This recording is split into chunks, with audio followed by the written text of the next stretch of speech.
मुआशी तरक्की को बढ़ाने के लिए हुकूमत की जानिब से कौन सी पॉलिसियां हैं जो लॉन्च की जाएंगी? कुछ ऐसा है कि आवाम को दिया जा सकता है, गरीब आदमी को, मुतवस्सित तबके को दिया जा सकता है? जी देखें, जैसे राना साहब ने बात की है कि डेफिनेटली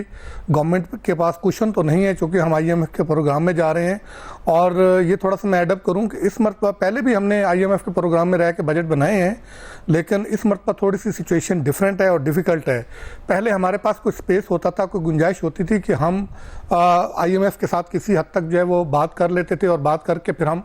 किसी मामलात में वेवर लेके और आवाम को कोई रिलीफ देने की पोजीशन में होते थे। लेकिन इस बार ऐसा नज़र नहीं आ रहा, बिल्कुल कुशन नहीं है। अभी आप देखें, जो डेवलपमेंट के लिए भी जो कल जो है वो पीएसडीपी मंजूर हुआ है वफाक और सूबों का, उसकी जो फाइनेंसिंग के लिए भी जो रखा गया है वो 932 अरब रुपया जो है वो जो नए प्रोजेक्ट हैं और उसके लिए जो है वो लोन का जो है वो टारगेट रखा गया है। और उसमें जो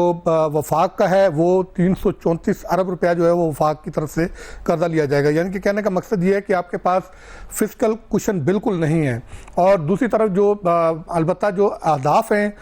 जो इकोनॉमिक सर्वे के अभी तक हमारे पास आदाद शुमार आए हैं, उसमें मिला जुला रुझान है। कुछ चीज़ें अच्छी हैं, पॉजिटिव हैं, जो आगे चल के इकोनॉमी को जो है वो बेहतर कर सकते हैं। और इस सर्वे की जो एग्जैक्टिव समरी हमने हासिल की है, उसमें गवर्नमेंट ने खुद इस बात को एडमिट किया है कि इस सारे जो कुछ बेहतरी आई है, जैसे कि फीकस आमदनी में बेहतरी है, एक्सपोर्ट में कुछ बेहतरी है, और इस तरह करंट अकाउंट डेफिसिट में कुछ बेहतरी आई है, फिर इस तरह हमारा जो तरसीरात इज़ार हैं उसमें भी कुछ बेहतरी आई है।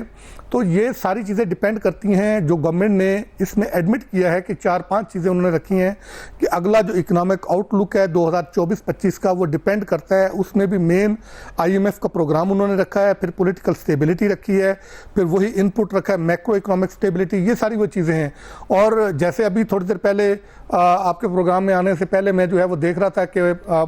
बानी पीटीआई की जो है वो एक मीडिया से गुफ्तगू मेरी नज़र से गुजरी थी कि अभी उन्होंने की थी जेल में, कि वो ये था कि उन्होंने कौम को जो है वो कहा है, यानी अपने पीटीआई के वर्करों को कहा है कि जी हम फिर मुल्क भर में एहतजाज जो है वो करने जा रहे हैं, तो आप तैयारी कर लें। अगर तो ये मामला फिर उस तरह सड़कों की तरफ जाता है और पॉलिटिकल इंस्टेबिलिटी पैदा होती है, तो फिर हालात बहुत मुश्किल हो जाएंगे। अगर पॉलिटिकल स्टेबिलिटी आ जाती है, जैसे कि 2 दिन पहले एक पॉजिटिव खबर आई थी कि बानी पीटीआई ने जो है वो सुप्रीम कोर्ट का जो मशवरा है वो मान लिया और नून लीग और पीपल्स पार्टी के साथ जो है वो बातचीत करने पे उन्होंने रजामंदी जाहिर कर दी और फिर अपनी कमेटियां भी तश्कील दे दी। तो ये दोनों साइडों पे वो खेल रहे हैं कि एक तरफ जो है वो अवामी प्रेशर जो है वो बढ़ा रहे हैं, दूसरी तरफ जो है मुज़ाकरात की बात कर रहे हैं। लिहाजा अगर तो ये मामलात मुज़ाकरात की तरफ चले जाते हैं, तो फिर चूँकि जो मुआशी स्टेबिलिटी है वो जुड़ी हुई है बराह रास्त जो है वो पॉलिटिकल स्टेबिलिटी के साथ। अगर पॉलिटिकल स्टेबिलिटी आ जाती है तो अगला जो, और फिर आईएमएफ का प्रोग्राम भी अगर हमें मिल जाता है, तो फिर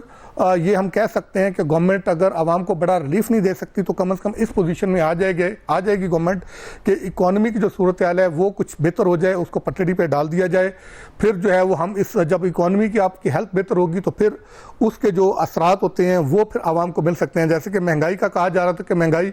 अभी भी अगरचे कि ज़्यादा है, लेकिन जो ये साल के शुरू में थी उसको अगर देखा जाए तो ये अभी बहुत उस हिसाब से बहुत कम है। और जो बजट में मेजर लेने की बात की जा रही है, उसमें एक चीज़ मैं इसमें देख रहा था जो अच्छी मुझे लगी कि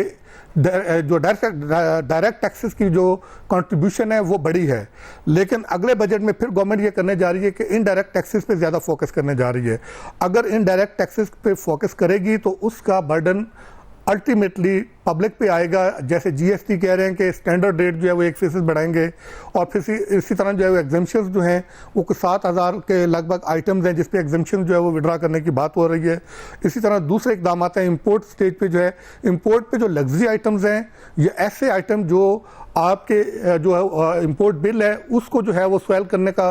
रेस करने का बायस बनते हैं, उनको अगर आप कट करें तो वो तो ठीक है, हेल्दी होगा इकोनॉमी के लिए। और उसके मुकाबले में जो रॉ मटेरियल्स हैं और जो मैन्युफैक्चरिंग सेक्टर को जो सपोर्ट करती हैं चीज़ें, उनको अगर आप रिलीफ दें तो फिर वो आपकी इकोनॉमी को जो है वो मल्टीप्लाई करेंगी, तो वो फिर आगे जाके आपके लिए बेहतरी का सबब बन सकते हैं। ये साल जो है हुकूमत के लिए यकीनी तौर पर, वैसे तो सारे साल ही हम यही रिपोर्टिंग करते आ रहे हैं, हर बजट आता है तो हम यही कहते हैं कि ये साल हुकूमत के लिए मुश्किल है, बड़े नाजुक मोड़ से हम गुजर रहे हैं।